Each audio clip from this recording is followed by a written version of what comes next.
So the cycle of blame, I'm not sure what page that is on, it's a couple of pages on in your book. So this is where you've got that whole, like, if you don't feel the emotions and feelings, then you stay stuck in this loop, in that hamster wheel. Because you're constantly suppressing stuff. So when something happens to you, and it raises a feeling in you, where you rest completely with it, then it will dissipate all by itself. And you will be free. If you resist that feeling, and you come into your intellect, then you go into this cycle, and you just go round and round. And then what happens is, gifts come to us in order to release us from all that energy stuff. And you had that, like, this is a repeat of the thing that happened 5 years ago. This is the same relationship pattern again. Because it's my stuff, that's why. And it's a perpetual gift for me to release myself in order to come to this free space. So the way out is to feel. So this is where we have the 7 steps. So, number 1, you've got to own it. If I perpetually thought that my friend had said something to me that day, I never would have got anywhere with it. The minute I said, okay, this is something about me and I am prepared to see it. I take responsibility for it, please show me. So you own it, okay? Number 2, be quiet and put that story on hold. So the intellect, the analysis, you've got to get away from that because that keeps you in that hamster wheel, okay? Now that's not to, what's the right word? It's not to negate that from the fact that people have suffered and experienced really traumatic things in their lives. So it's not to say, like this whole idea that, nothing means anything. Like, I don't think that's helpful. Because a lot of us have experienced really traumatic things that have been really hard for us, haven't we? So that what we want to do is that we acknowledge that and we give thanks for it, but we know that the gift is it's awakening us.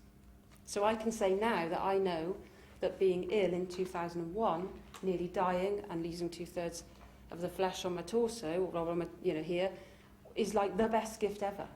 Now, if you'd asked me back then, I'd have said, I wouldn't have agreed with you that this was a gift. It was hideous, right, at the time. But it's brought me to this place of awakening, this state of peace and joy that knocks the socks off anything in this material world. So would I go through that to get there? Yes, I bloody well would. Okay? So it's that, so it's not to say, oh, forget that, it's just, because it's just a story. It's not helpful, is it, when you are wrangling around with it? So we acknowledge it, we give it love, but we start to go, okay, I can see that that's a layer of my mind that's going to keep me on that hamster wheel. Make sense? So, in order to move from the hamster wheel, get it inside your body. Bring it in and see it as energy. So the question is, where is it in my body? And you will know, like, oh, well, actually, God, my solar plexus is going nuts. Or my knee really hurts. I mean, it could be anywhere. Or my jaw is really tight. So wherever you get taken, you bring your awareness there and you breathe. So the key thing here is that you're breathing the whole time. You will get taken back to the story. You will get taken back to the hamster wheel. Every time you do, you bring your awareness back to your breath and you bring your awareness back into your body. Okay? And you feel it. Okay? Whatever it is, you just allow yourself to feel and you keep breathing.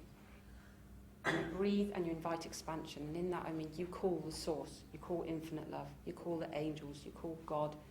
You call Jesus. You call whatever that high space of love is for you. You say, hey, please hold me in this space. Please help me with this. Because they love to help us. Be honest.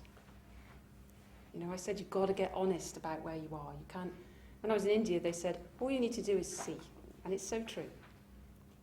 If you want to move over here, you've got to start with, well, where am I right now? It's no good saying, I just want to be over here. And I'm going to think it, I was going to secret it, I'll think it, and it'll come into being. It's like, no, you've got to start with where you are, and you get to that state of peace first. Then you can think it, and it will come into being, and it'll blow your mind. In a good way. So be open. Be open to that there is so much more. to you than you can currently see.